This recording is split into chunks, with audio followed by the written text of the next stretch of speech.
Bienvenidos a Mipel Podcast, quinta temporada.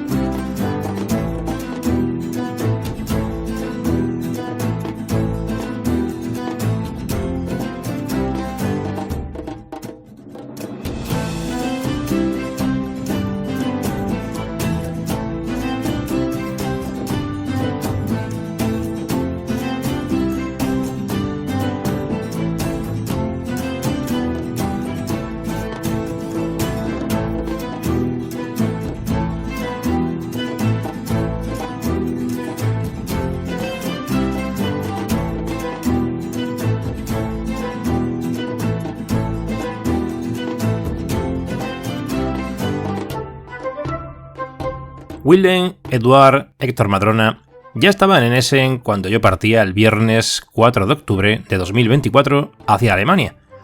Era una noche con una temperatura súper agradable en Sevilla. Dejaba a mi mujer y a mi hijo en una celebración de cumpleaños al aire libre en un parque de nuestra localidad. Cogía el coche pequeño familiar y me dirigía al aeropuerto de Sevilla mientras en Alemania tenía lugar la cena anual de De Beer, previa al Campeonato del Mundo de Carcassonne, entre los participantes de Perú, Argentina, México, España, Cataluña, Portugal, Brasil, Colombia, Chile y Uruguay. En Herne y Essen se disponían a dormir, o lo intentaban, cuando un servidor, aterrizado en Barcelona, creía que podría descansar un poco en alguna esquina de la terminal. Pensé que sería uno de tantos entre aquellos asientos, y no me equivoqué. Mucha gente que había llegado a esas horas de la madrugada y cogía un vuelo temprano, se postraba entre varios asientos o de la manera que fuera para conseguir dar una cabezada. A ratos me despertaba y bebía agua. Miraba a mi alrededor, casi todo en penumbra, pues las luces principales de ese ala del aeropuerto permanecían apagadas y solo unos cuantos focos de pequeño tamaño permitían reconocer los pasillos y el mobiliario. Y en algún momento me incorporé y me senté en una mesa a darle vueltas a todo lo que rodeaba a este podcast, tomando notas sobre cómo mejorarlo. También pensé sobre cómo sería el encuentro con la comunidad internacional en la sede de Spielezentrum, los miembros de la editorial Hansing Gluck, el encuentro con Klaus-Jürgen Wrede. Había muchas cosas en el aire y esa excursión era toda una experiencia. Pero yo no viajaba como participante en el Mundial, era simplemente un polizón, solo iba a mirar y a disfrutar como acompañante.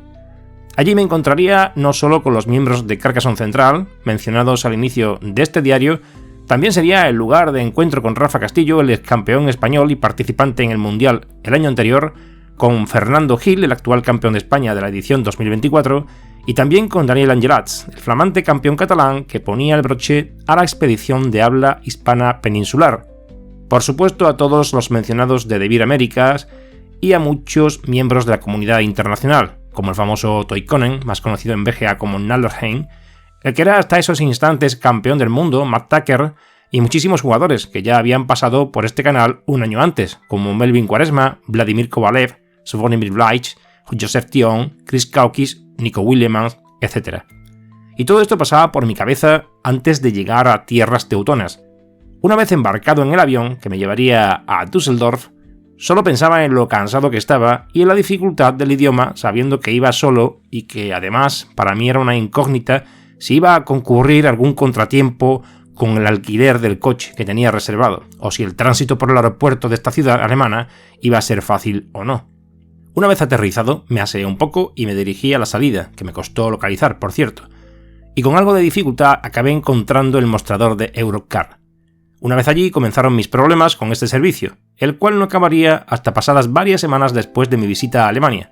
Para empezar me informaron que eran las 9:15 y que la entrega del vehículo estaba programada para las 10, puntualidad alemana. Si quería el coche con antelación tendría que abonar 20 euros extra. Como me había gastado 30 euros en el alquiler y otros 30 en un seguro a todo riesgo, desistí de la posibilidad de invertir más dinero en él y me fui a desayunar.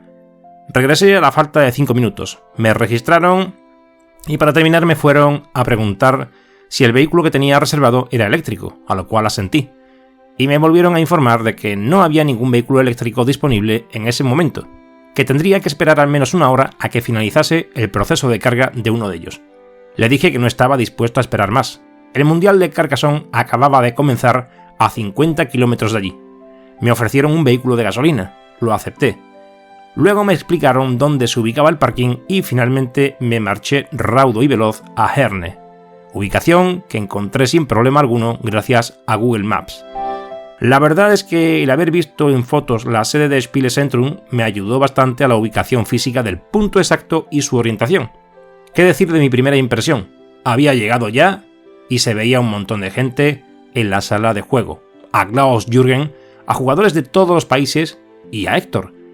Fue este último quien actuó de anfitrión para mí, y algunas caras conocidas comenzaron a vislumbrarse en mi retina: Thomas Mother, Otto Icone, Matt Tucker, etc. Saludé a Fernando, a Rafa y a Eduard. También a muchos otros participantes. Al mismo tiempo me percaté que no tenía ni puta idea de inglés. Fue una pasada ver a toda la comunidad allí reunida. Pero no había tiempo que perder, y entre otras cosas, saludos y abrazos, comencé a regalar pegatinas de Meeple Podcast, a pedir la firma de Klaus Jürgen Wrede para algunos de mis libros y a obsequiar a algunas personas con varios ejemplares de Carcassonne 1 contra 1. Entre medias, saludé a Kerry Ali y a varios miembros de la comunidad de The Beer, y por supuesto a Daniel Angelats y Chris Kaukis. Conocí al gran Stefan Johnson y vi el despliegue de Spielecentrum para la mesa 1 del evento que luego acogería la final. El tiempo pasó muy rápido y me dio lugar de ver algunas partidas, pero pronto nos encajamos en la finalización de la fase del sistema suizo, donde el grueso de la expedición participante se quedaba sin premio. El almuerzo fue estupendo y por cortesía de la casa. Finalmente, durante la tarde, mi atención la captó el campeón catalán, porque fue el único de la expedición de The Beer Iberia que alcanzó los playoffs. De hecho, retransmití a través de Instagram su duelo de semifinales, algo que me agradecieron en la comunidad durante y después del streaming. El hecho de que Dani llegara a la final era todo un logro para la comunidad catalana, representados en este mundial gracias a su labor en el WTCOC, y fue una pasada verlo conseguir la corona de campeón mundial. Luego llegaron la entrega de premios y la cena en un restaurante al que estaban invitados jugadores y acompañantes. La participación de Fernando Gil fue intensa para él, aunque humilde desde el punto de vista de los resultados, equivocación incluida de la que se percataron más tarde al no trasladar bien el puntaje de una de sus partidas. Hasta en el Mundial se pueden cometer errores. Como resumen, he de decir que en Herne, en el Mundial de Carcassonne de Alemania, tampoco sucedió nada extraordinario. Hubo un torneo de Carcassonne dividido en dos fases, gente jugando a nivel presencial, lo mismo que ya hacemos en el campeonato nacional, lo mismo que en cualquier liga local o clasificatorio o en unas jornadas de juegos de mesa.